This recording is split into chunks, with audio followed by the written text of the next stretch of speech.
ગુજરાતની અને હવે વાત કરીએ દેશની તો આગામી દિવસોમાં દેશમાં જોવા મળશે તોફાની વરસાદ। હવામાન વિભાગની આગાહી છે કે દેશના 12 રાજ્યોમાં આગામી દિવસોમાં ભારે વરસાદ જોવા મળી શકે। આગામી 24 કલાક બાદથી મુશળધાર વરસાદની શરૂઆત થઈ જશે।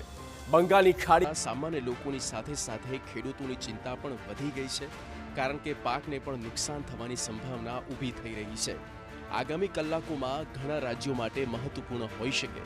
ઉત્તરાખંડ અને હિમાચલ પ્રદેશમાં હવામાન વિભાગે વરસાદ પડવાની સંભાવના વ્યક્ત કરી છે।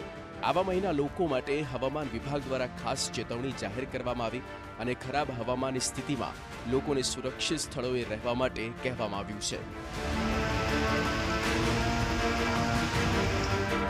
બંગાળની ખાડીમાં સર્જાઈ રહેલા દબાણની અસર આ રાજ્યોમાં દેખાવા લાગી। ઉત્તર પશ્ચિમ બંગાળની ખાડી અને તેની સાથે જોડાયેલા ઉત્તરી ઓડિશા, પશ્ચિમ બંગાળના દરિયાકાંઠા પર બનેલા લો પ્રેશરથી વરસાદની ગતિવિધિઓ વધી શકે છે। હવામાન વિભાગના જણાવ્યા અનુસાર આગામી 7 દિવસ સુધી ઉત્તર પશ્ચિમ ભારત, પૂર્વ ઉત્તર પ્રદેશ, મધ્ય ભારત સહિત ઘણા વિસ્તારોમાં સારો વરસાદ થઈ શકે છે।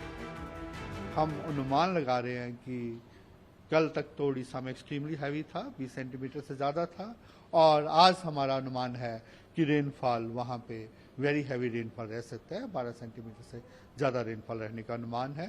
उसके साथ ही छत्तीसगढ़ में भी वेरी हैवी रेनफॉल एक्टिविटी रहने का अनुमान है। और इससे पहले जो साउथ पेनिनसुलर में कहीं कोई ऐसा सिग्निफिकेंट रेनफॉल नहीं था, लेकिन आज के लिए हमारा अनुमान है केरला, कोस्टल कर्नाटक के लिए 12 सेंटीमीटर से ज़्यादा रेन हो सकता है। इसके बाद सब्सिक्वेंट 1-2 दिन हैवी रेनफॉल रह सकता है। હવામાન વિભાગ મુજબ બંગાળની ખાડીમાં બનેલા લો પ્રેશર એરિયાને કારણે યુપી, બિહાર સહિત પૂર્વોત્તરમાં વરસાદ થઈ રહ્યો છે। અહીં આગામી 7 દિવસમાં ભારે વરસાદનું એલર્ટ છે।